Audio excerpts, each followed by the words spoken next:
So mga ka-Jinbels, sa atong pagpamuhi, kuan gyud kanang atong kaugalingon is kanang hugot jud atong kaugalingon nga mamuhi gyud ta no, kay kanigong pagpamuhi is kuan gyud na mura ra po na siya sugal. Usahay maswerte ta napoy usahay mapildi.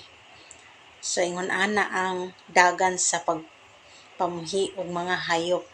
So di man gyud nato kalikayano nga kanang naay tay hayop nga ma-failure. So for example sa ato ang inahin nga kuan nag-expecta nga buntis na siya, then lipay na ka kay kuan kanang nilabay na ang isa ka bulan.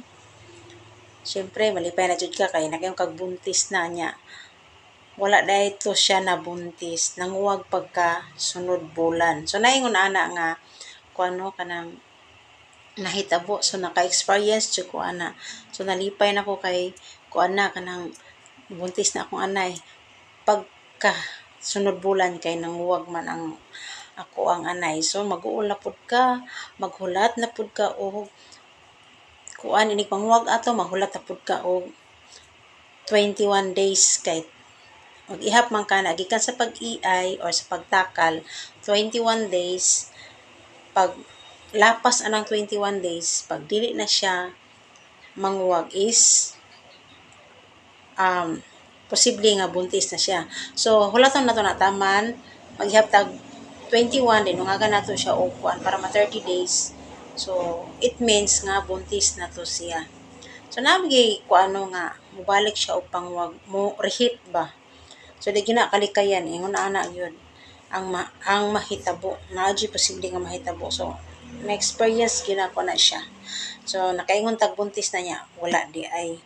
So wala ta pud tag mga pila ka kuan, madugayan lagi ta basta kung kuan bitaw mga ka-Jinbels no, kanang malangan ang atoang pagpaabot kay ang bulan kay kibali bulan mo datong hulaton is 30 days pa gyud natong hulaton no. So dugay-dugay ba gyud natong hulaton. So mo nang kung magpaiay tag baboy sa inahin, kanang pag iay siya karon, pagka ugma gamay ra gyud natong ipakaon. So ang atong ipakaon instead nga kada kaon 1 kilo, so himuon na nato ng half kilo na lang. So pwede gamayon na lang gyud siya. Pwede ra pa nato siya pakaonon og kanang kaduha lang nato siya pakaonon para dili mahilis ang iyaang mga similya ba nga kuan giiay sa iya. Moingon ana atong buhaton mga ka-Jinbels, dili nato pakanon og daghan kung giiay or gipahabalan ang atoang anay. Ana ra siya kasimple. So kana lang sa ang akong ika-share. Please like and share para mahibal-an pod sa uban nga wala kahibalo nga kanang bag-o pa nga nagsugod og pagpamuhi.